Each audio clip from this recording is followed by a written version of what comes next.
When we talk about language, people usually think on Dutch, English, Chinese, Turkish, etc. These are all spoken languages. But what about sign languages? Sign languages are real and natural languages. As you can see, it's all about the hands, the body, the space in front of the signer, as well as facial expressions.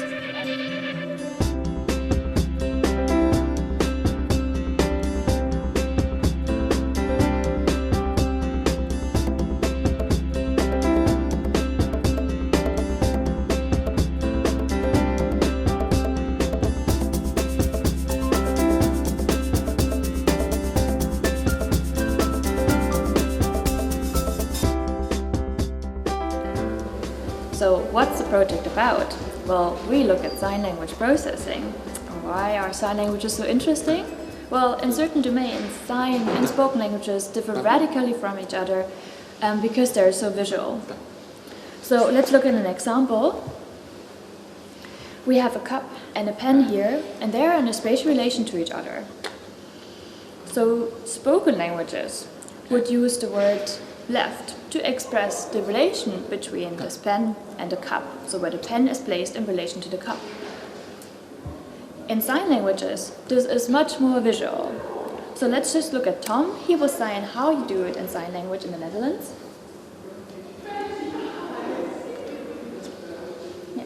And you can see that Tom chooses certain hand shapes to represent the cup and the pen and mirrors the spatial situation onto the signing space. So these form-to-meaning mappings we call iconicity.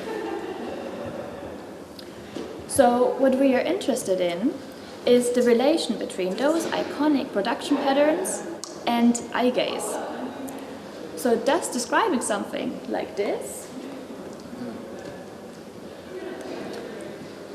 versus saying an arbitrary word like left makes you look at these spatial relations differently.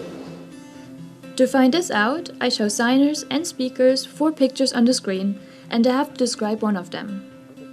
Precisely the one at which the arrow points at. With a little camera in front of them, I can track with infrared light where on the screen they look at. So we want to see at which picture participants look and how often they look at it, and compare this between signers and speakers, based on the different strategies they describe those pictures in their own language.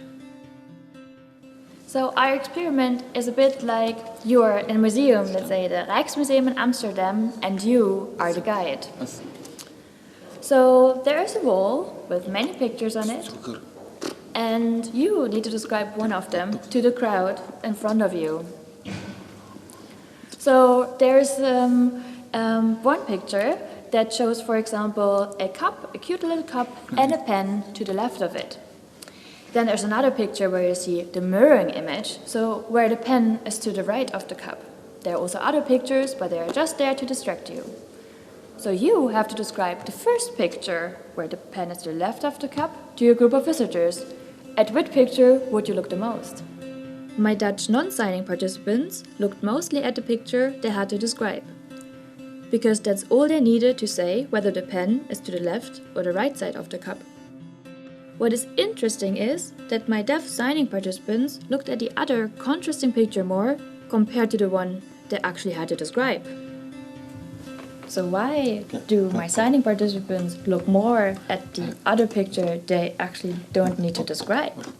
Well, to plan to describe the pen is to the left of the cup, they need to decide between this and this. And this really looks like the contrasting pictures. It really mirrors the spatial situation.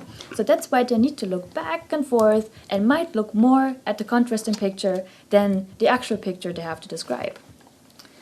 For speakers, this might be less relevant for their arbitrary encoding of left-right. Just look just more at the picture they actually have to describe.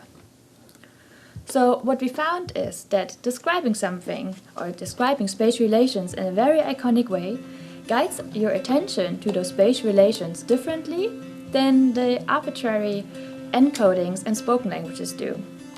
That's eye-opening, isn't it?